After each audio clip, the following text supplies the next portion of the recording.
Good morning, students. Welcome to Bright Mathematics classes. In this video, we are going to discuss about our syllabus of Bihar B.Ed Entrance Examination 2022. Okay तो students हमने last video में क्या पढ़ा था? Last video में हमने बहुत कुछ पढ़ा था। विलोम शब्द, पर्यायवाची शब्द और फिर हमने ढेर सारे मुहावरे पढ़े थे। ठीक है, वो उसका आप लोग PDF ज़रूर ले लीजिएगा स्टूडेंट, क्योंकि वो बिना PDF के कुछ नहीं होगा। उसमें समझने जैसा कुछ नहीं है, सब कुछ याद करना है और बिना PDF के आप लोग याद नहीं कर सकोगे। ओके, तो आज हम पढ़ेंगे अलंकार। ये हिंदी ग्रामर का मतलब हिंदी व्याकरण का, हिंदी भाषा का ये सबसे इम्पॉर्टेंट चैप्टर है अलंकार। ओके, इसके बिना हिंदी साहित्य अधूरा है। अलंकार के बगैर ना तो कुछ हिंदी में लिखा जा सकता है, ना पढ़ा जा सकता है, ना समझा जा सकता है, क्योंकि किसी भी शब्द या किसी भी भाषा की सुंदरता बनाने का कार्य जो करता है उसे ही हम अलंकार कहते हैं। पहले आइए डेफिनेशन पढ़ते हैं। वैसे स्टूडेंट्स, आप में से कोई कमेंट करके मुझे बताना डेफिनेशन को हिंदी में क्या कहते हैं। मुझे पता था लेकिन मुझे अभी याद नहीं आ रहा है। ओके, आप लोग बता दीजिएगा। देखिए, अलंकार से तात्पर्य, अलंकार में अलम और कार दो शब्द है। अलम का अर्थ है भूषण, सजावट, अर्थात जो अलंकृत या भूषित करे वो अलंकार है। ओके, अलंकार दो शब्दों से मिलकर बना है, जिसमें पहला शब्द है अलम और दूसरा शब्द है कार। ओके, अलम का अर्थ होता है भूषण या सजावट। डैट मीन्स अलम शब्द का अर्थ होता है किसी चीज़ को डेकोरेट करना, डेकोरेशन करना या फिर उसे सजाना। ठीक है, अर्थात जो अलंकृत या भूषित करे वो अलंकार है, यानी वो शब्द जिसके वजह से किसी दूसरे शब्द की शोभा बढ़ जाती हो, उन शब्दों को हम अलंकार कहते हैं। ठीक है, ये शब्द नहीं, ये कभी शब्द भी हो सकता है और कभी कोई एक व्यंजन या स्वर भी हो सकता है। ठीक है स्टूडेंट्स, आई रिपीट, इस चैप्टर को बहुत ध्यान से पढ़िएगा, क्योंकि इसमें बहुत ज़्यादा सोचना समझना है। आफ्टर ऑल पूरा हिंदी साहित्य इसी अलंकार पर डिपेंड करता है। अलंकार अगर हमें सही से पता होगा ना, तो मतलब हमें तो नहीं, जैसे जो भी हिंदी साहित्य के बहुत बड़े बड़े कवि होते हैं ना, उन्हें अलंकार की काफ़ी ज़्यादा जानकारी होती है। आपने कभी भी हिंदी कविता पढ़ते समय आपने देखा होगा, कुछ कविताएं बहुत ज़्यादा अच्छी लगती हैं पढ़ने में। वो इसीलिए क्योंकि हम कह सकते हैं उसकी ट्यूनिंग काफ़ी अच्छी है। तो ट्यूनिंग हम बोलते हैं ना, बट वो ट्यूनिंग नहीं होती है, उसे कहा जाता है वहाँ पर सही जगह पर सही अलंकार का उपयोग किया गया है। इसी वजह से वो पोइट्री या वो कविता काफ़ी ज़्यादा अच्छी लगती है। और अगर हम लोग कुछ लिखेंगे तो हम तो बस क्या ही लिखेंगे हम लोग। ठीक है, आप समझ सकते हैं, क्योंकि हमें अलंकार की ज़्यादा जानकारी नहीं होती है। तो अब हमें क्या करना है, हमें अलंकार अच्छे से पढ़ना है। और इससे क्या होगा कि अभी तो आप लोग एंट्रेंस एग्ज़ाम दीजिएगा ऑब्जेक्टिव, बट कभी अभी आपको जब सब्जेक्टिव एग्ज़ाम में लिखना होगा, तो अगर आपका अलंकार अच्छा है तो आप काफ़ी अच्छे से लिख सकते हो। इसे कहते हैं, अगर आपका सिंटैक्स अच्छा है तो आप जो भी आर्टिकल लिखोगे, जो भी लिखोगे, वो काफ़ी अच्छा होगा। ओके, तो आइए पढ़ते हैं आगे। स्त्रियां अपने साज श्रृंगार के लिए आभूषणों का प्रयोग करती हैं, अतः आभूषण अलंकार कहलाते हैं। ठीक है, स्त्रियां अपने साज श्रृंगार के लिए जो भी आभूषण पहनती हैं, जैसे गले में, कान में, नाक में, ओके, आप लोगों को मुझसे ज़्यादा पता होगा, तो उसे हम आभूषण कहते हैं। बिल्कुल वैसे ही सेम हिंदी भाषा की सजावट के लिए, हिंदी भाषा को अच्छा दिखाने के लिए हम लोग जिन अतिरिक्त शब्दों का प्रयोग करते हैं उन्हें ही हम अलंकार कहते हैं। ठीक इसी प्रकार कविता कामिनी अपने श्रृंगार और सजावट के लिए जिन तत्वों का उपयोग करती है वे अलंकार कहलाते हैं। ये कहना चाह रहा है, कविता में जब हम किसी स्पेशल वर्ड का यूज़ करते हैं या फिर लास्ट की ट्यूनिंग सेम सेम रखते हैं, ठीक है, तो उसे भी हम अलंकार कहते हैं। अतः हम कह सकते हैं कि काव्य के शोभा कारक धर्म अलंकार हैं। स्टूडेंट, ये जो पिंक में लिखा हुआ है ना, आप लोग पूरे डेफिनेशन का सारांश इसी को समझ लीजिए, यही समरी है कि काव्य के शोभा कारक धर्म अलंकार हैं। ओके, ये अलंकार जो है ना स्टूडेंट, ये मोस्टली कविताओं में ही इसका प्रयोग होता है। इसीलिए मैंने एग्जाम्पल दिया था कि किसी भी कविता की जो ट्यूनिंग होती है वो काफ़ी अच्छी होती है, बिकॉज़ ये जो अलंकार हैं ये हिंदी साहित्य के काव्य में ही, कविताओं में ही इसका यूज़ होता है। जिस प्रकार हार आदि अलंकार रमणी के नैसर्गिक सौंदर्य में चार चांद लगा देते हैं, उसी प्रकार अनुप्रास, यमक और उपमा आदि अलंकार काव्य के सौंदर्य की अभिवृद्धि करते हैं। स्टूडेंट्स, जिस प्रकार कोई भी आभूषण गहना किसी भी रमणी अर्थात किसी भी स्त्री के नैसर्गिक सौंदर्य मतलब किसी वो नेचुरली जितनी सुंदर दिखती है उससे ज़्यादा सुंदर दिखने लगती है जब वो बहुत सारे आभूषण पहन लेती है, कोई भी स्त्री, ठीक है। वैसे ही ये जो कुछ अलंकार हैं, यहाँ पर आपको 3 अलंकार के नाम दिखाए गए हैं, अनुप्रास, यमक और उपमा, लेकिन वैसे 6 अलंकार है, हम आगे पढ़ेंगे। तो यहाँ पर कह रहा है कि जिस प्रकार कोई भी स्त्री आभूषण धारण करने के बाद और भी ज़्यादा सुंदर दिखती है, उसी प्रकार जब हिंदी कविता में हम अलंकार का प्रयोग करते हैं तो वो हिंदी कविताएं और भी ज़्यादा सुंदर दिखती है, जिसे हम क्या कहते हैं, इस कविता की ट्यूनिंग काफ़ी अच्छी है। ओके, वस्तुतः अलंकार वाणी के श्रृंगार हैं। इनके द्वारा अभिव्यक्ति में स्पष्टता, प्रभाव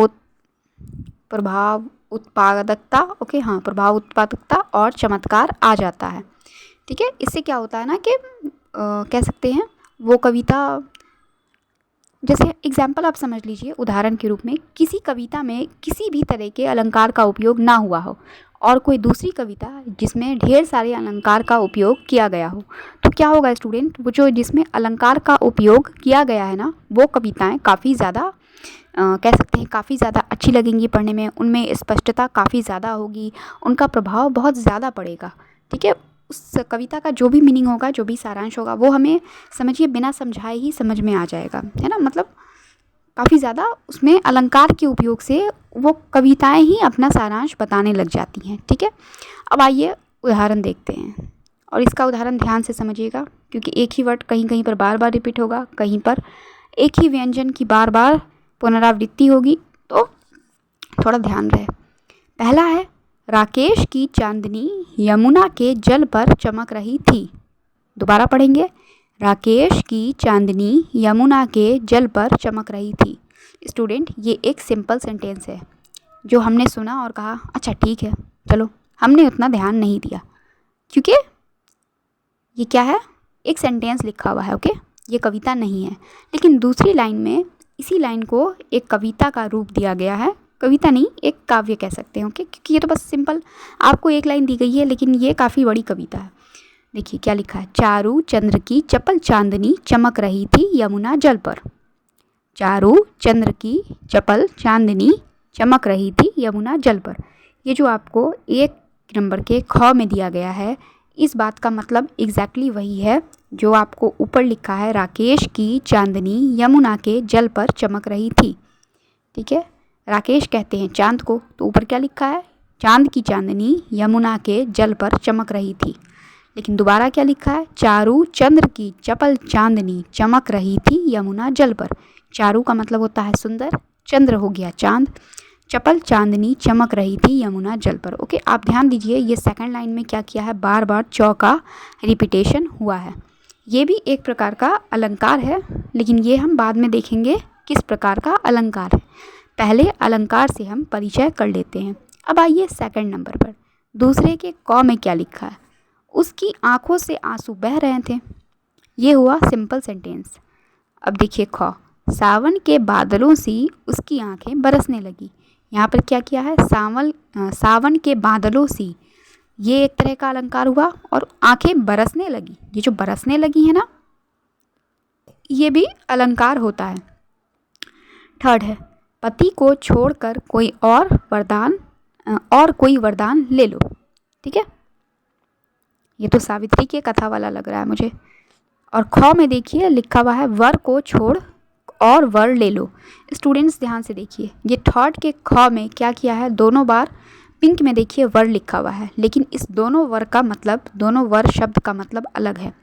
पहले वर का मतलब है उसके पति की बात हो रही है, यानी पति को छोड़कर, ठीक है, छोड़ और वर ले लो, यानी ये दूसरी बार जो वर यूज़ हुआ है ये वरदान के बदले में यूज़ हुआ है, यानी वर को छोड़ और वर ले लो, मतलब अपने पति के प्राण को छोड़कर कोई दूसरा वरदान ले लो। अब देखिए इसका डिटेल नीचे। उपर्युक्त तीनों उदाहरणों में ओके, आपको दिख रहा होगा। वेट, हम स्लाइड चेंज कर लेते हैं। चलिए यहाँ देखिए, आइए। उपर्युक्त तीनों उदाहरणों के क और ख भागों में एक ही बात भिन्न भिन्न रूप से कही गई है। स्पष्ट है कि क की अपेक्षा ख में कई अधिक सौंदर्य है। कारण ये है कि ख भाग में अलंकार के प्रयोग से चमत्कार और सौंदर्य उत्पन्न कर दिया है। स्टूडेंट्स बैक आइए, बैक किया, यहीं पर देखिए। पहला का क देखिए, सिंपल सेंटेंस लिखा हुआ है, और दूसरे में यानी ख में क्या लिखा है, चारू चंद्र की चपल चांदनी चमक रही थी यमुना जल पर। इसमें अलंकार का प्रयोग करने की वजह से ये सेंटेंस काफ़ी ज़्यादा सौंदर्यपूर्ण लग रहा है, काफ़ी अच्छा लग रहा है, काफ़ी अट्रैक्टिव लग रहा है, क्योंकि इसमें अलंकार का प्रयोग किया गया है। ओके, आइए आगे देखते हैं। ध्यान रहे कि अलंकार का प्रयोग सदा ही कथन के सौंदर्य की अभिवृद्धि नहीं करता है। कभी कभी कोई अलंकार विहीन कथन भी अपने सहजता और सादगी से मनोरम लगता है। यदि उसे अलंकारों से लाद दिया जाए तो उसकी स्थिति ऐसी हो जाती है जैसे किसी नैसर्गिक रूप से सुंदर युक्ति को आभूषणों से लाद कर बौंडी और कुरूप बना दिया गया हो। ओके स्टूडेंट, वैसे तो हमने अभी ऊपर 3 एग्जाम्पल देखे हैं और तीनों में अलंकार का यूज़ हुआ है, ठीक है, और अलंकार के यूज़ से हमारा वो सेंटेंस काफ़ी ज़्यादा सुंदर, काफ़ी ज़्यादा अट्रैक्टिव बन गया है। लेकिन फिर भी ध्यान रहे, कुछ सेंटेंसेस ऐसे भी होते हैं जिनमें अलंकार का प्रयोग उनकी सुंदरता को बढ़ाता नहीं है, बल्कि और ज़्यादा भद्दा नज़र आता है वो सेंटेंस। लेकिन ऐसा बहुत कम सेंटेंस होता है, अगर होगा तो हम आगे पढ़ेंगे। वैसे मुझे नहीं लगता ये आपके सिलेबस में पढ़ना है, ठीक है, क्योंकि हमें पढ़ना ही अलंकार है, तो विदाउट अलंकार सेंटेंस हम क्यों पढ़ेंगे, और ये सिलेबस में है भी नहीं, ठीक है। चलिए आगे देखते हैं। भाषा और साहित्य का सारा कार्य व्यापार शब्द और अर्थ पर ही निर्भर है। अतः विशिष्ट शब्द चमत्कार अथवा अर्थ वैशिष्ट ही कथन के सौंदर्य की अभिवृद्धि करता है। इसी आधार पर अलंकार के 2 भेद किए हैं। स्टूडेंट्स, किसी भी भाषा या किसी भी साहित्य का सारा कार्य या सारा कह सकते हैं उसका जो भी रिस्पॉन्सिबिलिटी है एक तरह से, वो उसके अर्थ पर है। मतलब कोई भी अजीब सा वर्ड अगर आप बोलोगे तो वो पहले पूछेगा ये किस भाषा का वर्ड तुम बोल रहे हो और इसका मीनिंग क्या है, ठीक है। किसी भी भाषा का मूलभूत आधार उसके अर्थ ही होते हैं। अगर मान लीजिए हमने कोई ऐसा सेंटेंस बोला जिसका कोई मीनिंग ही नहीं है, तो उसका क्या करेंगे, ना तो उससे कोई सेंटेंस बना सकते हैं, ना उससे कोई कविता लिख सकते हैं। इसीलिए क्योंकि जो भी अगर वर्ड है, जैसे कोई भी शब्द है, अगर उसका कोई अर्थ नहीं है तो उस शब्द का भी कोई मतलब नहीं है ना, मतलब वो बिना वजह है। और अगर उसका अर्थ है तो असल में उसी से शब्द चमत्कार होता है। उसका अर्थ अगर है तो उसमें क्या कर सकते हैं हम, उसमें कभी कभी अलग अलग अलंकार लगा कर भी हम उसका अर्थ बदल सकते हैं, मतलब उसके अर्थ में थोड़ा बहुत मॉडिफिकेशन तो कर ही सकते हैं, ठीक है। और इसी आधार पर अलंकार के 2 भेद किए गए हैं। पहला है शब्दालंकार और दूसरा है अर्थालंकार। शब्दालंकार किसे कहते हैं, जहाँ किसी कथन में विशिष्ट शब्द प्रयोग के कारण चमत्कार अथवा सौंदर्य आ जाता है, वहाँ शब्दालंकार होता है। शब्द को बदलकर उसके स्थान पर उसका पर्याय रख देने से ये चमत्कार समाप्त हो जाता है। जैसे वो बांसुरी की धुनी कानी परे कुल कानी ह्यो तजी भाजती। ओके, पहले डेफिनेशन देख लेते हैं।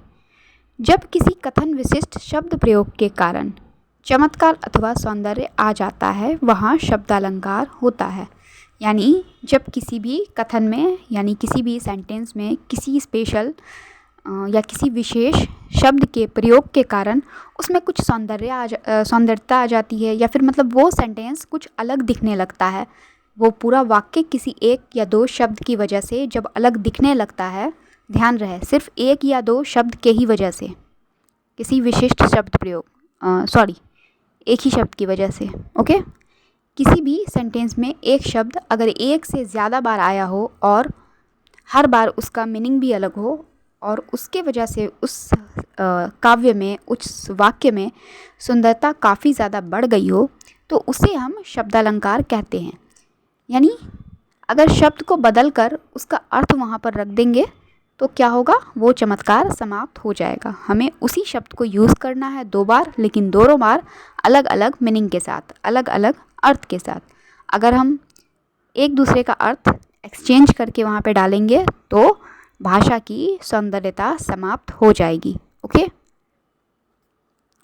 आपको जो लाइन दिया गया है वो पढ़िए फिर से।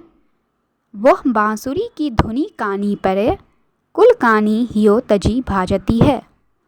उपर्युक्त काव्य पंक्ति में कानी शब्द 2 बार आया है। पहले शब्द कानी का अर्थ है कान और दूसरे शब्द कानी का अर्थ है मर्यादा। इस प्रकार एक ही शब्द 2 अलग अलग अर्थ देकर चमत्कार उत्पन्न कर रहा है। इस प्रकार का शब्द प्रयोग शब्दालंकार कहलाता है। ठीक है, इस सेंटेंस में हमने देखा कानी शब्द 2 बार आया है। देखिए वो पिंक से आपको हाईलाइट भी किया गया है।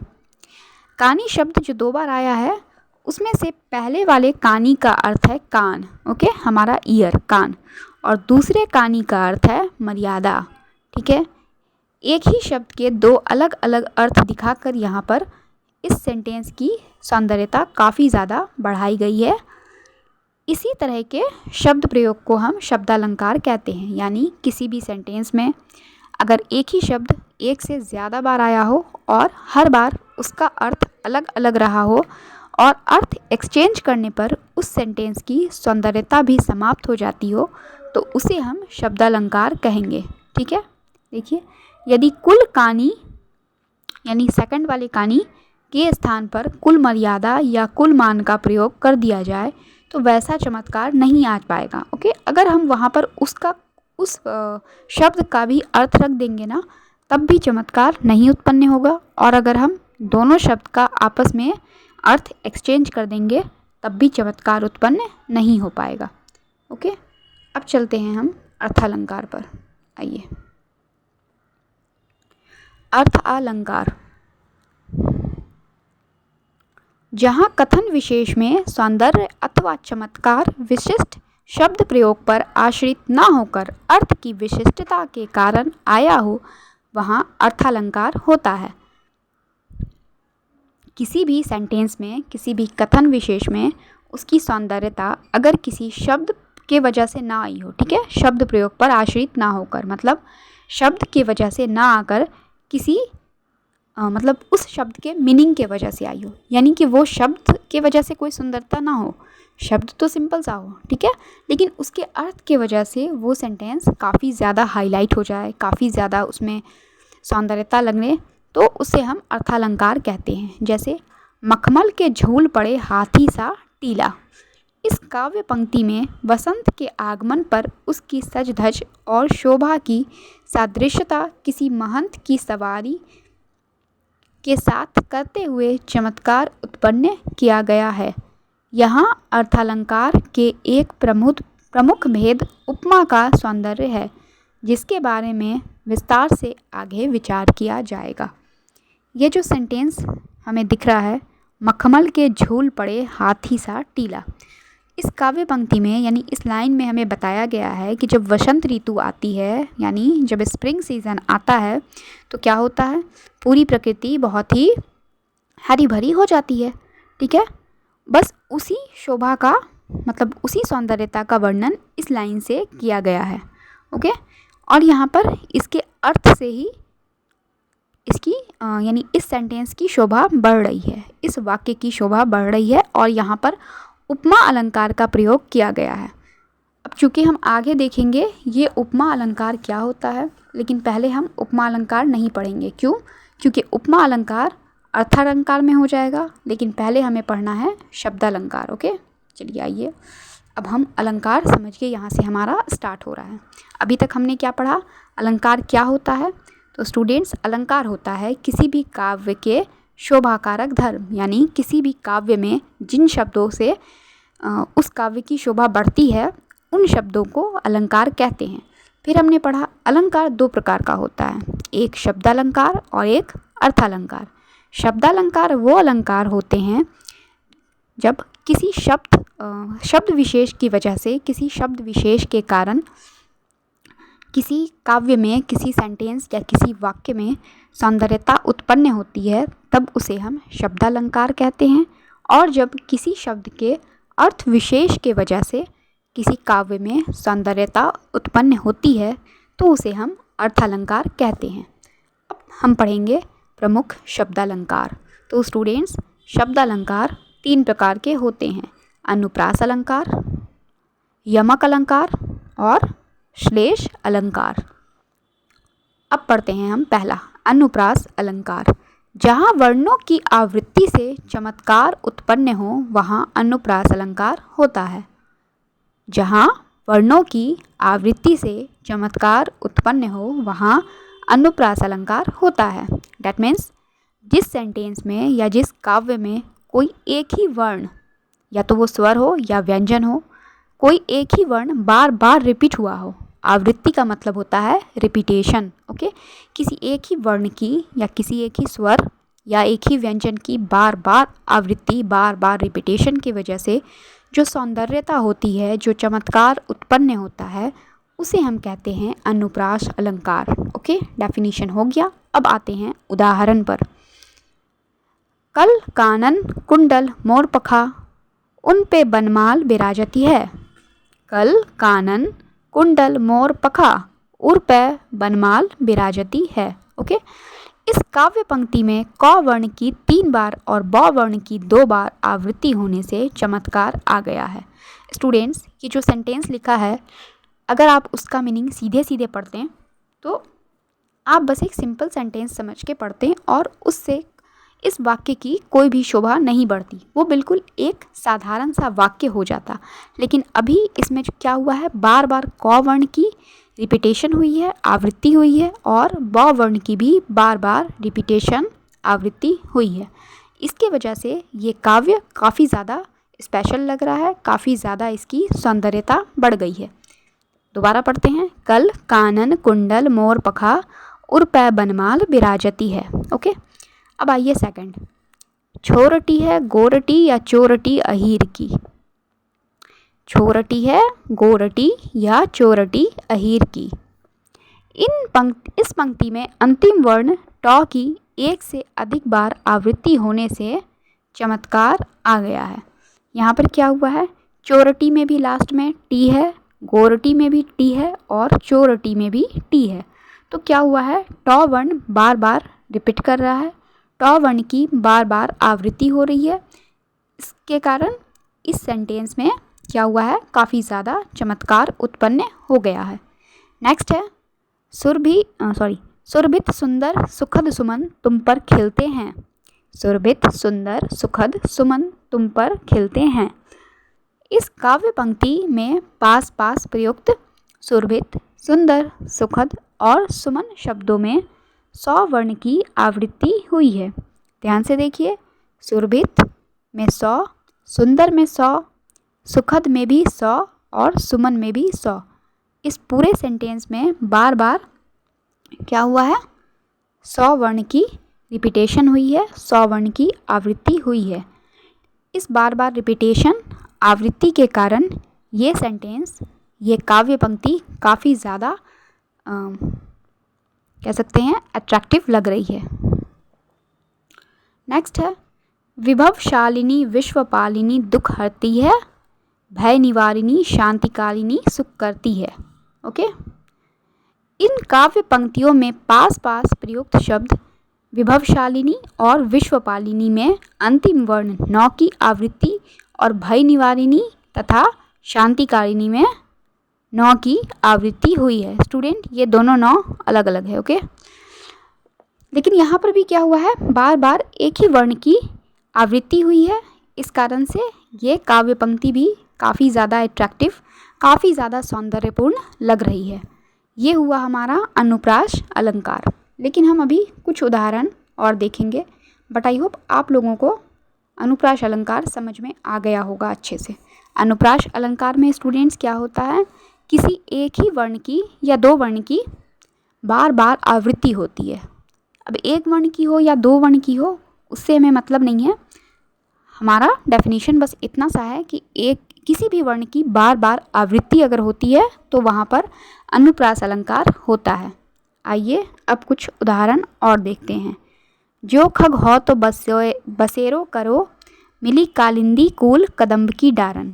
ठीक है, यहाँ पर क वर्ण की बार बार आवृत्ति हुई है, क वर्ण का बार बार रिपीटेशन हुआ है। देखिए, पहले करो, फिर कालिंदी, फिर कूल और लास्ट में है कदम्ब। ओके, क वर्ण की बार बार आवृत्ति हुई है, इसीलिए ये भी अनुप्रास अलंकार होगा। नेक्स्ट है कंकन किंकिन नुपुर धुनी सुनी, कहत लखन सनराम हृदय गुनी। यहाँ पर पहले तो क की आवृत्ति बार बार हुई है। देखिए, कंकन में है क, फिर किंकिन में है क। नेक्स्ट नौ की आवृत्ति हुई है, सुनी और धुनी, फिर लखन और सन। ठीक है, क और नौ की बार बार आवृत्ति हुई है। स्टूडेंट, ये काफ़ी इजी है, अगर आप ध्यान से देखेंगे तो समझ जाएंगे, लेकिन ध्यान देना होगा क्योंकि आगे क्या होगा ना, एक से ज़्यादा भी अलंकार साथ में रहेंगे। नेक्स्ट है मुदित महीपति मंदिर आए, सेवक सचिव सुमंत बुलाए। यहाँ पर मुदित में म, महीपति का म, मंदिर का म, ये तीनों बार बार आवृत्ति कर रहा है, बार बार इसकी रिपीटेशन हो रही है म वर्ण की। आगे है सेवक सचिव सुमंत बुलाए, यहाँ पर सौ वर्ण की बार बार आवृत्ति हो रही है। ओके, ये भी हमारा है अनुप्रास अलंकार। स्टूडेंट, ये सारे अनुप्रास अलंकार के ही उदाहरण हैं। नेक्स्ट है संसार की समर स्थली में धीरता धारण करो।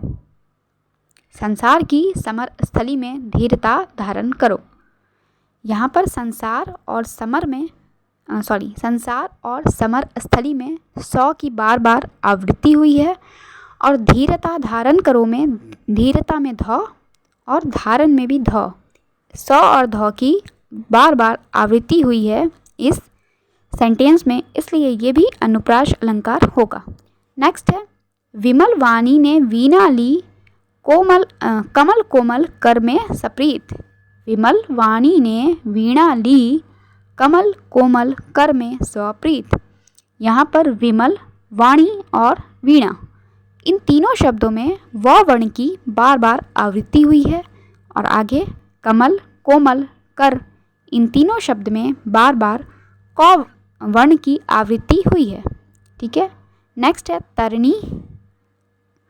तरनी तनुजा तट तमाल तरुवर बहुछाय। तरनी तनुजा तट तमाल तरुवर बहुछाय। यहाँ पर इस पूरे सेंटेंस में त वर्ण की बार बार आवृत्ति हुई है। ठीक है, नेक्स्ट है चारु चंद्र की चंचल किरणें खेल रही थी जल थल में। यहाँ पर च की आवृत्ति बार बार हुई है, और लास्ट में देखिए जल और थल में ल वर्ण की आवृत्ति बार बार हुई है। और हमारा अनुप्रास अलंकार का लास्ट एग्जाम्पल है भुज भुज केस की बै संगिनी भुजंगिनी सी, खेदी खेदी खाती दीह दारुन दलन के। दोबारा पढ़ेंगे, भुज भुज गेस की बै संगिनी भुजंगिनी सी, खेदी खेदी खाती दीह दारुन दलन के। यहाँ पर सबसे पहले भ की पुनरावृत्ति हुई है। स्टूडेंट, यहाँ पर म लिखा है लेकिन भ की हुई है। ठीक है, देखिए भुज और भुजगेश में भ की आवृत्ति हुई है, फिर संगिनी और भुजंगिनी में 9 की आवृत्ति हुई है, खेदी खेदी खाती में ख की आवृत्ति हुई है, और लास्ट दी दारुन दलन में द वर्ण की आवृत्ति हुई है। ओके स्टूडेंट्स, आई होप अनुप्रास अलंकार आपको अच्छे से समझ में आ गया होगा। एक बार मैं फिर डेफिनेशन बता दूं, जहाँ वर्णों की आवृत्ति से चमत्कार उत्पन्न होता है उसे हम अनुप्रास अलंकार कहते हैं। यानी जहाँ पर कोई भी वर्ण बार बार रिपीटेशन कर रहा हो उसे कहेंगे अनुप्रास अलंकार।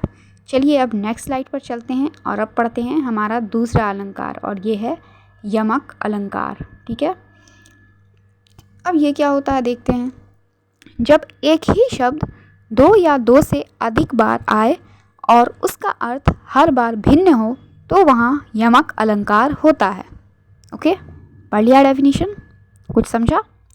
इसमें क्या होगा, इस अलंकार के प्रयोग में क्या होता है कि किसी भी सेंटेंस में, किसी भी वाक्य में एक ही शब्द दो या दो से अधिक बार आता है, लेकिन अब वो 2 बार आए या 2 से अधिक बार आए, हर बार उसका अर्थ भिन्न होता है, हर बार उसका अर्थ अलग होता है। तो इसे हम कहते हैं यमक अलंकार। इन शॉर्ट, किसी भी सेंटेंस में एक ही शब्द जब बार बार आता है और हर बार उस शब्द का अर्थ अलग होता है, तो उसे हम कहते हैं यमक अलंकार। ओके, मैंने सिंपल लैंग्वेज में भी समझा दिया। आई होप आपको अब समझ में आ गया होगा। चलिए उदाहरण देखते हैं। कहे कवि बेनी, बेनी बयाल की चुराई लीनी। कहे कवि बेनी, उसके बाद कॉमा है, ठीक है, ध्यान दीजिए। आगे है बेनी बयाल की चुराई लीनी। रति रति शोभा सब रति के शरीर की। अब इसको पढ़ते हैं। देखिए, पहली पंक्ति में बेनी शब्द की आवृत्ति 2 बार हुई है। देखिए क्या लिखा है, कहे कवि बेनी, बेनी बयाल की चुराई लीनी। 2 बार बेनी वर्ड यूज़ हुआ है, लेकिन अकॉर्डिंग टू यमक अलंकार, यानी यमक अलंकार के डेफिनेशन के हिसाब से क्या होगा, इन दोनों बेनी का अर्थ अलग होना चाहिए ना। देखिए आगे क्या है, पहली बार प्रयुक्त शब्द बेनी कवि का नाम है। आपने नाम सुना होगा, आप लोग बीएड की तैयारी कर रहे हैं, आपने राम वृक्ष बेनीपुरी का नाम ज़रूर सुना होगा हिंदी में, ठीक है। आई थिंक हमने 10th में भी राम वृक्ष बेनीपुरी की कुछ स्टोरीज़ पढ़ी थी। ओके, तो ये हिंदी के बहुत ही महान कवि थे राम वृक्ष बेनीपुरी। बहरहाल यहाँ पर उन्हीं की बात हो रही है। ये जो पहली बार बेनी शब्द का यूज़ हुआ है कॉमा से पहले, यहाँ ये जो है ये बेनी कवि का नाम है, तथा दूसरी बार प्रयुक्त बेनी का अर्थ है चोटी। आपने ये भी सुना होगा, ये जो हम चोटियाँ बनाते हैं ना बालों में, इसे भी बेनी कहते हैं। तो ये जो दूसरी बार बेनी है, इसका मतलब है वो चोटी की बात हो रही है, ठीक है। अब इसी प्रकार दूसरी पंक्ति में प्रयुक्त रति शब्द 3 बार प्रयुक्त हुआ है। पहली बार प्रयुक्त रति रति का अर्थ है रत्ती के समान, यानी ज़रा ज़रा सी, ठीक है। कहते हैं ना, अरे हम तो उसे एक रत्ती कह सकते हैं, मैं तो उसे एक रत्ती सामान नहीं दूंगी, ठीक है। इसका मतलब हुआ मैं उसे ज़रा भी कोई सामान नहीं देने वाली। तो उसी को यहाँ पर रति रति लिखा गया है। और दूसरे स्थान पर जो रति यूज़ हुआ है, रति का अर्थ है कामदेव की परम सुंदरी पत्नी रति, ठीक है। कामदेव की पत्नी का नाम भी रति है। तो ये जो तीसरी बार रति है ना, इसका अर्थ हुआ वो कामदेव की पत्नी के लिए यहाँ पर रति शब्द प्रयोग हुआ है। लेकिन ये जो पहली और दूसरी बार रति रति लिखा है, इसका मतलब है रत्ती के समान, यानी कि ज़रा सा भी। ओके, इस प्रकार बेनी और रति शब्दों की आवृत्ति से चमत्कार उत्पन्न किया गया है। स्टूडेंट फिर से पढ़िए। कहे कवि बेनी, बेनी बयाल की चुराई लीनी। रति रति शोभा सब रति के शरीर की, ठीक है। समझ में आ गया होगा यमक अलंकार क्या होता है। एक ही शब्द बार बार यूज़ होगा और हर बार उस शब्द का अर्थ अलग होगा। आई होप अब आपको समझ में बहुत अच्छे से आ गया होगा। दूसरा एग्जाम्पल देखिए। काली घटा का घमंड घटा, नभ मंडल तारक वृंद खिले, ठीक है। आइए नेक्स्ट स्लाइड में क्या कह रहा है। उपयुक्त काव्य पंक्तियों में शरद के आगमन पर उसके सौंदर्य का चित्रण किया गया है। वर्षा बीत गई है, शरद ऋतु आ गई है। काली घटा का घमंड घट गया है। घटा शब्द के 2 विभिन्न अर्थ हैं। एक तो घटा यानी काले बादल, ठीक है। जब काले काले बादल आसमान पर आते हैं तो उसे भी हम घटा कहते हैं। और दूसरा जो घटा होता है उसका मतलब होता है कम हो गया। ओके, कहते हैं ना, जैसे कह सकते हैं आधी टंकी पानी थी, बाकी हमने यूज़ कर लिया, अब पानी घट गया है, यानी कम हो गया है। घटा शब्द ने इस पंक्ति में सौंदर्य उत्पन्न कर दिया है। यह यमक का सौंदर्य है, ठीक है स्टूडेंट। ये जो पीछे सेंटेंस था एक बार देख लीजिए। काली घटा का घमंड घटा, नभ मंडल तारक वृंद खिले। अगर इसे हम सीधे सीधे कहते हैं, काले बादल आए थे, अब काले बादल कम हो गए, अब आसमान पर तारे निकल गए हैं। ये बहुत ही सिंपल सेंटेंस लगेगा सुनने में, लेकिन जब हमने कहा काली घटा का घमंड घटा, तो यहाँ पर क्या हुआ है, एक ही शब्द 2 बार यूज़ हुआ है और दोनों बार इसका अर्थ अलग अलग है, और इससे इस वाक्य की सौंदर्यता भी बढ़ गई है। इसे कहते हैं यमक अलंकार। ओके, यह यमक का सौंदर्य है। यमक अलंकार के प्रयोग होने से यहाँ पर इस काव्य की सौंदर्यता और भी बढ़ गई है। अब देखते हैं तीसरा एग्जाम्पल। भजन कहियो ताते भज्यो, भज्यो ना एको बार, दूरी भजन जाते कहियो, सो तू भज्यो गवार। प्रस्तुत दोहे में, स्टूडेंट्स ये दोहा है इसलिए थोड़ा अलग सा है, ओके।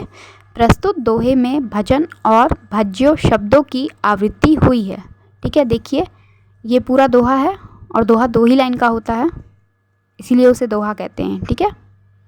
देखिए यहाँ पे भजन 2 बार यूज़ हुआ है, दोनों बार पिंक पिंक है, और भज्य शब्द 3 बार रिपीट हुआ है, 3 बार भज्य शब्दों की आवृत्ति हुई है। लेकिन यहाँ पर भजन शब्द के 2 अर्थ हैं। ये जो पहली बार भजन शब्द प्रयोग हुआ है इसका अर्थ है भजन पूजा, यानी कि जो पूजा पाठ होती है। और जो दूसरी लाइन में, दूसरी पंक्ति में जो भजन शब्द प्रयोग हुआ है इसका मतलब होता है भाग जाना, ठीक है। अब इसी प्रकार यहाँ पर क्या हुआ है, भज्यो शब्दों की 3 बार आवृत्ति हुई है। इस प्रकार भज्यो के भी 2 अर्थ हैं। पहला भज्यो का अर्थ हो गया भजन करना, ये तो पहली सेंटेंस में जो 2 बार भज्यो है ना, दोनों का मीनिंग वही होगा, भजन करना। आप सेंटेंस पढ़िए, भजन कहियो ताते भज्यो, भज्यो ना एको बार, ठीक है। अब दूसरा है दूरी भजन जाते कहियो, सो तू भज्यो गंवार, ओके। सेकंड बार जो भज्यो शब्द का यूज़ हुआ है, सॉरी थर्ड टाइम्स, तीसरी बार जब भज्यो शब्द का प्रयोग हुआ है तो इसका मतलब होता है भाग जाना। इसी प्रकार भजन और भज्यो शब्दों की आवृत्ति ने इस दोहे में चमत्कार उत्पन्न कर दिया है। कवि अपने मन को फटकारता हुआ कहता है, हे मेरे मन, जिस परमात्मा का मैंने तुझे भजन करने को कहा तू उससे भाग खड़ा हुआ, और जिन विषय वासनाओं से भाग जाने के लिए कहा तू उन्हीं की आराधना करता रहा। इस प्रकार इन भिन्नार्थक शब्दों की आवृत्ति ने इस दोहे में सौंदर्य उत्पन्न कर दिया है, ठीक है। ये जो पहला लाइन कह रहा है भजन कहियो ताते भज्यो, भज्यो ना एको बार, इसका मतलब है कवि अपने मन से कह रहा है ईश्वर का भजन करने को, लेकिन उसका मन क्या हुआ है, एक भी बार भजन करने को तैयार नहीं है। अब सेकंड लाइन पे आइए, दूरी भजन जाते कहियो, सो तू भज्यो गंवार, यानी जिन विषय वस्तुओं से, जिन बेकार की चीज़ों से कवि अपने मन को हटने के लिए कह रहा है, भागने के लिए कह रहा है, उसका मन उन सभी विषय वस्तुओं से नहीं हट रहा है। यही मीनिंग है इस दोहे का। आपको अर्थ जानना इसलिए आवश्यक है क्योंकि अगर आप अर्थ जानेंगे पूरे सेंटेंस का तभी आपको समझ में आएगा कि एक शब्द का अलग अलग अर्थ कैसे हो रहा है, ओके। इसलिए मैंने पहले ही कहा था अलंकार शब्द अलंकार टॉपिक काफ़ी ज़्यादा इम्पॉर्टेंट है, और वैसे आपने पढ़ा भी है स्टार्टिंग में, हिंदी भाषा साहित्य का ये आभूषण है, और आभूषण तो इम्पॉर्टेंट होता ही है, ओके। अब कुछ अन्य उदाहरण हैं वो भी देख लेते हैं, उसके बाद चलेंगे तीसरे अलंकार पर। देखिए अन्य उदाहरण, पहला है कनक कनक ते सै गुनी, मादकता अधिकाय, वा खाए बौराए जग, या पाए बौराए। यहाँ पर 2 बार कनक शब्द की पुनरावृत्ति हुई है। पहले शब्द कनक का अर्थ है सोना और दूसरे शब्द कनक का अर्थ है धतूरा, ओके। पहली बार जो कनक शब्द यूज़ हुआ है इसका मतलब होता है सोना, और कनक शब्द का ही अर्थ होता है धतूरा। ये एक नशीली चीज़ होती है खाने की, अब खा मत लीजिएगा आप लोग जाकर। ये कोई पौधा होता है, जैसे कॉफ़ी, कैफ़ीन और चाय का भी पौधा होता है ना, उसी तरह से ये एक धतूरे का कोई पौधा होता है, ओके। मैंने भी नहीं देखा है पौधा, मुझे लगता है आप में से किसी ने भी नहीं देखा होगा। क्या तो यहाँ पर वही कह रहा है कि कनक कनक ते 100 गुनी मादकता अधिकाय। ये जो पहला कनक है सोना, अब सोना जिसके पास ढेर सारा रहता है उनकी अलग ही मादकता रहती है, ठीक है। वो लोग मतलब काफ़ी बड़े लोग होते हैं तो वो लोग अपने ही मादकता में, अपने ही धुन में रहते हैं। लेकिन ये जो दूसरा वाला कनक है यानी धतूरा, जो लोग धतूरा खा लेते हैं ना वो भी अपना टॉप लेवल पर रहते हैं, मतलब एकदम दिमाग उनका भी घूम रहा होता है नशे में। तो वही कहना चाह रहा है कि ये जो सोने का नशा होता है, यानी गोल्ड की बात हो रही है यहाँ पर, नींद वाले सोना की बात नहीं हो रही है। तो ये जो गोल्ड का नशा होता है ना, इससे 100 गुना ज़्यादा नशा होता है धतूरा वाले नशा में। सेकंड है, सेकंड लाइन है, वाह खाए बौराए जग या पाए बौराए। अगर आप धतूरा खा लोगे तो भी आप बौरा जाओगे, मतलब दिमाग अलग ही लेवल पर पागल हो जाएगा। और अगर आपको ढेर सारा सोना मिल जाएगा तो भी आप अलग ही लेवल पर होगे। ठीक है, इस सेंटेंस का यही मतलब था। आपको पूरे सेंटेंस के एग्जैक्ट मीनिंग से, एग्जैक्ट अर्थ से उतना मतलब नहीं होना चाहिए, लेकिन आपको जो वर्ड बार बार रिपीट हो रहा है उसका अर्थ पता होना चाहिए। तो कनक का एक अर्थ सोना भी होता है और कनक का एक अर्थ धतूरा भी होता है। नेक्स्ट है, माला फेरत जुग भया, फेरा ना मन का फेर, कर का मन का डाड़ी दे, मन का फेर। स्टूडेंट्स, यहाँ पर मन का बार बार रिपीट हुआ है, लेकिन आप देखिए पिंक वाले मन का पर ही ध्यान दीजिएगा। जो पहला सेकंड लाइन में जो पहला मन का लिखा हुआ है एक साथ, ओके, मन का, उसका मतलब होता है, उसका अर्थ होता है माला का दाना। आपने अपने घर में रुद्राक्ष की माला देखी होगी या किसी भी चीज़ की माला, या नॉर्मली हम लोग पहनते हैं गले में मोतियों की माला। ठीक है, तो उसे भी कहते हैं, वो जो मोती, एक एक मोती होता है ना, माला तो वो तब बनी जब उसमें ढेर सारे मोती हमने डाले। ठीक है, लेकिन वो जो एक मोती है उसे मन का कह सकते हैं। और सेकंड बार यहाँ पर जो मन का यूज़ हुआ है इसका अर्थ है हृदय का। कहते हैं ना, मेरा मन नहीं है वहाँ जाने को, या फिर मेरा दिल नहीं कर रहा है वहाँ जाने को, तो ये वहाँ पर हृदय का बात हो रहा है। इस मुहावरा नहीं है, इस दोहे का अर्थ समझते हैं। माला फेरत जुग भया, फेरा ना मन का फेर, यानी माला फेरते फेरते जग गुजर गया, एक अरसा गुजर गया, लेकिन मन का फेर नहीं फिरा, मन में अभी भी बुराई बैठी है। कर का मन का डारी दे, यानी आप जो हाथ में मन का लेकर के जपे जा रहे हो उसे छोड़ो, और जो मन में आपके है जो भी दूषित चीज़ उसे निकाल कर फेंको। ये कबीर का दोहा है या रहीम का दोहा है, आप लोग मुझे कमेंट में बताइएगा, बट इन दोनों में से ही किसी का है। अगर नहीं है तो जिनका है वो भी बताइएगा। ये आपके लिए एक क्वेश्चन है, इसलिए क्योंकि आप लोग कमेंट बिल्कुल नहीं करते हो। अब थर्ड देखिए, जे 3 बेर खाती थी ते 3 बेर खाती है। पहली बार जो 3 बेर का प्रयोग हो रहा है इसका अर्थ है 3 बार। ठीक है, 3 बार। और दूसरी बार जब 3 बेर का प्रयोग हो रहा है इसका मतलब है 3 बेर के दाने। कहा जा रहा है कि जो 3 बार खाती थी दिन में, अब वो सिर्फ 3 बेर खाती है। बेर यानी बैर होता है ना, हम लोग बैर कहते हैं, एक फल होता है। ओके, इस सेंटेंस में 3 बेर शब्द 2 बार आवृत्ति कर रहा है, 2 बार इसकी रिपीटेशन हो रही है, लेकिन दोनों बार इसका अर्थ अलग है। अब लास्ट है, तू मोहन के उर्वशी हवे उर्वशी समान। यहाँ पर भी 2 बार उर्वशी शब्द का प्रयोग हो रहा है, लेकिन दोनों बार अर्थ अलग है। लास्ट है, पक्षी पर छीने ऐसे परे पर छीने वीर, तेरी बरछी ने बर छीने हैं खलन के। ओके, चलिए ये तो कंप्लीट हुआ। अब क्या करना है, हमें कंक्लूज़न पढ़ना है। कंक्लूज़न है, जब कोई एक ही शब्द किसी काव्य में, किसी सेंटेंस में बार बार रिपीट होता है और दोनों बार उसका अर्थ अलग होता है, तो उसे हम कहते हैं यमक अलंकार। ओके,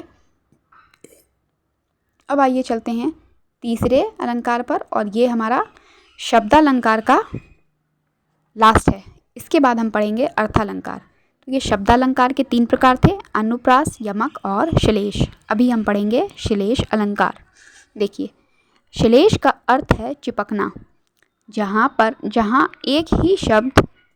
एक शब्द एक ही बार प्रयुक्त होने पर 2 अर्थ दें, वहाँ श्लेष अलंकार होता है। दूसरे शब्दों में जहाँ एक ही शब्द से 2 अर्थ चिपके हों, वहाँ श्लेष अलंकार होता है। स्टूडेंट, ये श्लेष शब्द का अर्थ ही होता है चिपकना। ओके, तो यहाँ पर क्या होता है, एक शब्द एक ही बार प्रयुक्त होता है, लेकिन वो क्या करता है, 2 अलग अलग अर्थ देता है। दोबारा पढ़िए डेफिनीशन, जहाँ एक शब्द एक ही बार प्रयुक्त होने पर 2 अर्थ दे, वहाँ श्लेष अलंकार होता है।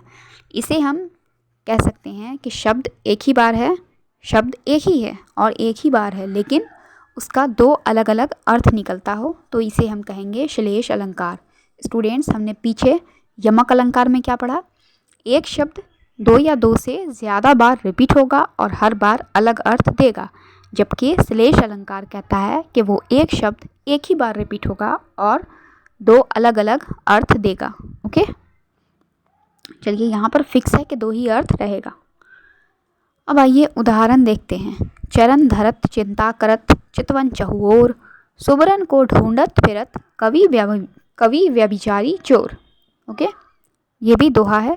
चरण धरत चिंता करत चितवन चहुओर, सुबरन को ढूंढत फिरत कवि व्यभिचारी चोर। उपर्युक्त दोहे की दूसरी पंक्ति में सुबरन का प्रयोग किया गया है। ठीक है, यहाँ पर सिर्फ सुबरन शब्द है, बाकी सारे शब्द नॉर्मल हैं। सुबरन शब्द का प्रयोग किया गया है जिसे कवि व्यभिचारी और चोर तीनों ढूंढ रहे हैं। ठीक है, इस दोहे का अर्थ यही है कि ये जो सुबरन है, ये जो शब्द है, इसका अर्थ हम बाद में पढ़ेंगे, पहले इसका मीनिंग समझिए। इस सुबरन शब्द को, ये जो भी चीज़ है, इसे कवि भी ढूंढ रहा है, व्यभिचारी भी ढूंढ रहा है और चोर भी ढूंढ रहा है।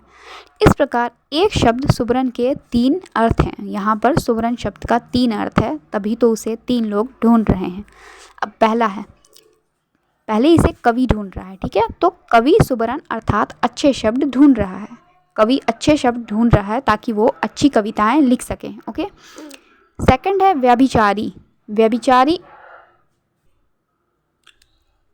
ओके, तो स्टूडेंट्स, कवि जब सुबरन ढूंढ रहा है तो यहाँ पर सुबरन शब्द का अर्थ है अच्छे शब्द। ठीक है, कवि क्या करता है, अच्छे शब्द ढूंढ रहा है, अब ताकि वो अच्छे शब्दों से अच्छे काव्यों की रचना कर सके। अब सेकंड है कि इस सुबरन को व्यभिचारी भी ढूंढ रहा है, तो यहाँ पर सुबरन का कुछ अलग अर्थ होगा। आइए देखते हैं। व्यभिचारी सुबरन अर्थात अच्छा रंग रूप ढूंढ रहा है। सुबरन के अकॉर्डिंग व्यभिचारी के अकॉर्डिंग सुबरन शब्द का अर्थ है अच्छा रंग रूप। एंड लास्ट है, चोर भी सुबरन अर्थात स्वर्ण ढूंढ रहा है। चोर भी सुबरन ढूंढ रहा है इस काव्य में है। तो यहाँ पर चोर जिस सुबरन की तलाश में है वो, उसका अर्थ है स्वर्ण। तो यहाँ पर हमने क्या देखा कि सुबरन शब्द का 3 अर्थ होता है। पहला तो होता है अच्छे शब्द, अच्छा रंग रूप, और लास्ट होता है स्वर्ण। यहाँ पर श्लेष अलंकार है। क्या हुआ है इस पंक्ति में, एक शब्द एक ही बार प्रयोग हुआ है, लेकिन उस एक शब्द का 1 से अधिक अर्थ है। अच्छा, डेफिनेशन में लिखा है 2 अर्थ है, बट यहाँ पर 2 से ज़्यादा अर्थ भी हो सकता है। ओके, आइए सेकंड एग्जाम्पल देखते हैं। मंगन को देखी पट देत बार बार है। मंगन को देखी पट देत बार बार है। इस काव्य पंक्ति में पट के 2 अर्थ हैं। पहला तो है वस्त्र और दूसरा है किवाड़ अर्थात दरवाज़ा। Okay, door. पहला अर्थ है वो व्यक्ति किसी याचक को, याचक मतलब होता है मांगने वाला। ओके, वो व्यक्ति किसी याचक को देखकर उसे बार बार वस्त्र देता है। और दूसरा अर्थ है वो व्यक्ति याचक को देखते ही दरवाज़ा बंद कर लेता है। अतएव यहाँ श्लेष अलंकार का सौंदर्य है। मंगन को देखी पट देत बार बार, इस काव्य का अर्थ है कि कोई व्यक्ति है, वो जब किसी याचक को, किसी मांगने वाले को देखता है तो वो बार बार उसे पट देता है, अर्थात पट का मतलब वस्त्र, वो बार बार वस्त्र देता है, कपड़े देता है। और दूसरा अर्थ है कि वो व्यक्ति किसी याचक को, किसी मांगने वाले को जब देखता है तो वो बार बार दरवाज़ा अपना बंद कर देता है। ठीक है, मतलब वो कुछ भी नहीं देता है। यहाँ पर भी श्लेष अलंकार का प्रयोग हुआ है। यहाँ पर क्या है, पट शब्द एक ही बार आया है, लेकिन पट शब्द का 2 अलग अलग अर्थ है। ओके, आइए कुछ और एग्जाम्पल देखते हैं। अन्य उदाहरण, मधुवन की छाती को देखो सूखी कितनी इसकी कलियाँ। यहाँ पर मधुवन की बात हो रही है कि मधुवन की कितनी कलियाँ सूख गई, कितनी कलियाँ मुरझा गई। अब यहाँ पर कलियाँ शब्द पिंक में है, इसका मतलब यही अलंकार है। अब चलिए इसका अर्थ देखते हैं। इसका पहला अर्थ है खिलने से पूर्व की दशा, फूल के खिलने से पहले की दशा, और दूसरा है यौवन से पहले की अवस्था। ओके, नेक्स्ट एग्जाम्पल है, जो रहीम गति दीप की कुल कपूत गति सोए, बारे उजियारे करे बड़े अंधेरों होए। इसका अर्थ है जब कोई दीप जलता है ना, तो दीप जिस गति से जलता है किसी कुल के कपूत की, यानी अगर किसी भी, कह सकते हैं किसी भी परिवार में कोई क्या बोलें, कपूत तो मतलब कोई ख़राब इंसान है, ओके, तो उसकी वही गति होती है, वो जैसे जैसे बढ़ता है, ओके, बारे उजियारी करे, मतलब वो बचपन में जब वो छोटा रहता है तब तक तो वो उजियारा करता है, लेकिन जब वो बड़ा होता है तब फिर वो अंधेरा करता है। ये हुआ इसका, ये अर्थ नहीं हुआ, ये यहाँ पर उसका अर्थ की ओर कह सकते हैं डिनोट कर रहा है, ओके। इस मुहावरे का तो अर्थ हुआ कि जब कोई दीपक जलता है तो जैसे जैसे वो बढ़ना शुरू होता है ना, मतलब स्टार्टिंग में जब आप दीपक जलाओगे तो उस वक्त वो बहुत ज़्यादा उजियारा देता है, बहुत ज़्यादा प्रकाश देता है, लेकिन जैसे जैसे वो बढ़ने लगता है, मतलब अपने अंतिम समय पर आने लगता है, लास्ट होता है जलते जलते, तो फिर अंधेरा होने लगता है। यहाँ पर बारे शब्द का अर्थ है, पहला तो है बचपन में और दूसरा अर्थ है जलाने पर, ओके। बारना का मतलब जलाना भी कहते हैं। और ये जो बढ़े है ना, बढ़े, सेकंड वाला पिंक शब्द, बढ़े का अर्थ है बड़ा होने पर, और इसी बढ़े का दूसरा अर्थ है बुझने पर। तो यहाँ पर हमने क्या देखा, बाड़े शब्द का 2 अर्थ है और बढ़े शब्द का भी 2 अर्थ है। ये हो गया श्लेष अलंकार। लास्ट है, को घटी ये वृषभानुजा वे हलधर के वीर, ओके। अब ये वृषभानुजा, इसका अर्थ आप लोग ढूंढ कर कमेंट कीजिएगा, ओके स्टूडेंट्स।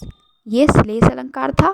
श्लेष अलंकार में एक शब्द एक ही बार प्रयोग होता है, लेकिन उसका अर्थ अलग अलग होता है। ये हमने पढ़ा शब्दालंकार। वीडियो काफ़ी लंबी हो गई है, इसलिए ये वीडियो हम लोग यहीं पर एंड करेंगे और नेक्स्ट वीडियो में हम पढ़ेंगे अर्थालंकार। स्टूडेंट, मैं आपको शॉर्ट में बता दूं, अर्थालंकार के 6 प्रकार होते हैं। वो 6 हम लोग नेक्स्ट वीडियो में पढ़ेंगे, क्योंकि अगर इसमें पढ़ेंगे तो ऑलरेडी वीडियो इतनी बड़ी हो चुकी है, अब और ज़्यादा बड़ी हो जाएगी, ठीक है।